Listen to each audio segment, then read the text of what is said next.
Eu sou Fábia Rafferman, jornalista do Sinjusc, e você está ouvindo a 9ª edição da revista Valente. Violência política de gênero. Considerações para as eleições municipais, por Emanuela Denora.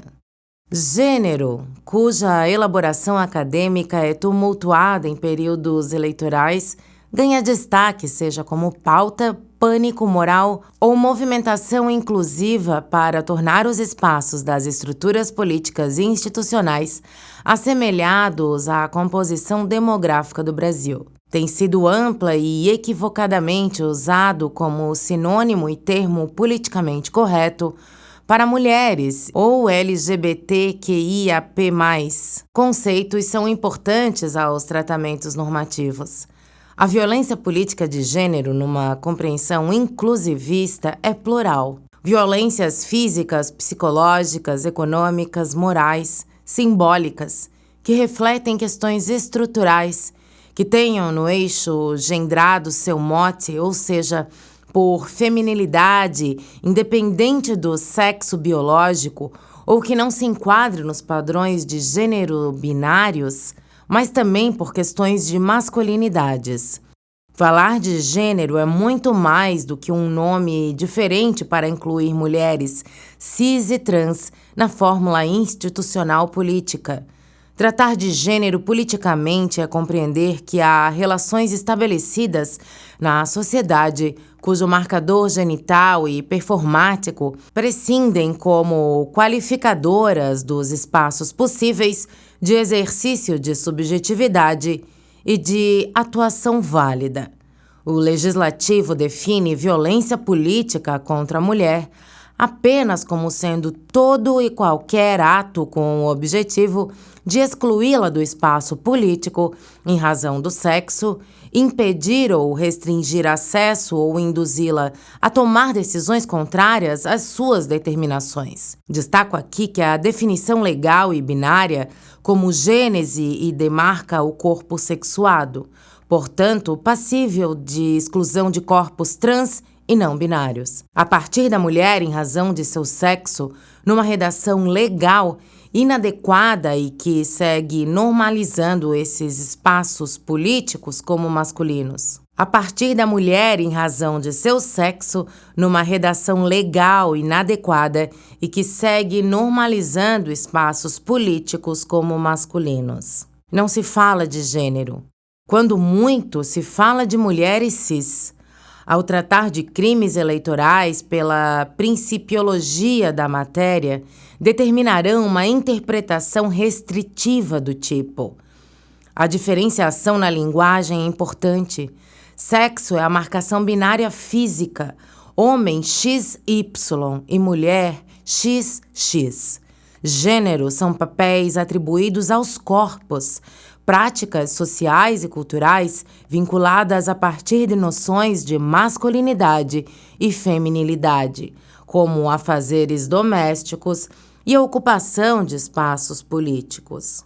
A alteração pela Lei 14.192/2021, na literalidade do artigo 243, inciso 5, que deprecia a condição de mulher ou estimule sua discriminação em razão do sexo feminino, ou em relação à sua cor, raça ou etnia, agrega nesse conceito também elementos de raça e não precisa conceitualmente poder vir a gerar discussões que, a desrespeito de amparar uma demanda social de inclusão, pode vir a ter efeito ricochete excludente. A linguagem tem reflexos na interpretação normativa e em como sanções poderão incidir sobre esse tema nas eleições de 2024, com o escopo de coibir candidaturas laranja diante das recentes fraudes, nesse sentido, para fins de cumprimento de cota e liberação do fundo eleitoral.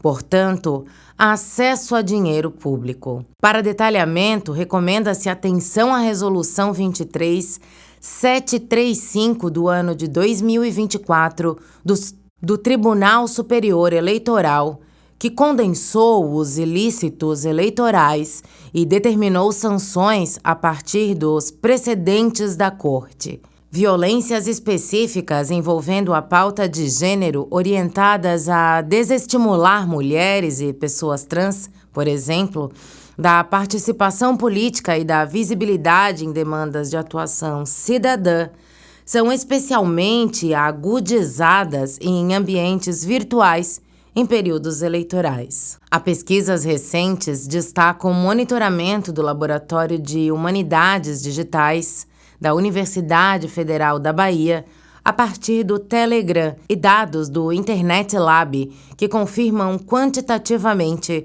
o defeso qualitativamente por pesquisadoras feministas. A pauta tem impacto digital muito maior que a racial e de classe. Por exemplo, nos destinos das violências discursivas, o que indica que, não obstante a vulnerabilidade interseccional, tratar do tema demanda uma estratégia própria e atenta e uma atenção ao ambiente digital. O que se revela pelos metadados de amostragem é que, em períodos eleitorais, sobretudo a violência contra a mulher, portanto, a misoginia a partir de temas caros ao feminismo, ainda vinculado a uma cisgeneridade,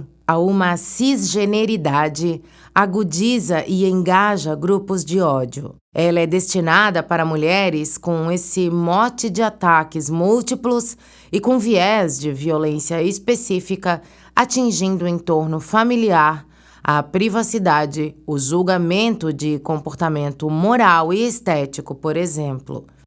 Das violências compartilhadas pelo feminino, mulheres trans são vítimas, inclusive fatais, no país que mais mata pessoas trans, de violências próprias da incompreensão da transgeneridade e do fetiche masculinista.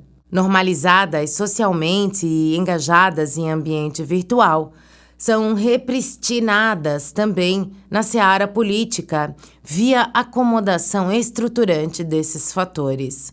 A natureza das violências destinadas a mulheres cis e trans leva em conta que são e os lugares sociais que ocupam a partir das subjetividades próprias que carregam a partir de seus corpos ao que a estrutura patriarcal política autoriza ocupação. Desde 2010, a pauta de costumes tem sido central na política, o que nos leva a crer na tendência a ser mantida pelo potencial de engajamento. Pela forma como são endereçadas nos debates pela extrema-direita e grupos religiosos em pânico moral, enquanto timidamente enfrentada pelo centro-esquerda. Masculinistas, tradicionalistas, homeschooling, mulheres submissas, feminilidade e esposas tradicionais estão presentes em ambientes digitais como uma estética e são formas de disseminação reativa de padrões de como seja certo e errado existir no mundo, com valores religiosos sendo confundidos com o espaço laico e republicano. Eleições municipais tendem a atrair tais figuras, incluindo mulheres antifeministas. Oportuno destacar que nem sempre uma mulher no poder corresponde a poder para as mulheres. Há mulheres qualificadas e coesas com o compromisso de inclusão de uma pauta de gênero de fato e respostas via políticas públicas a demandas das possibilidades da politização da vida e do cotidiano. Mas elas precisam ser ouvidas.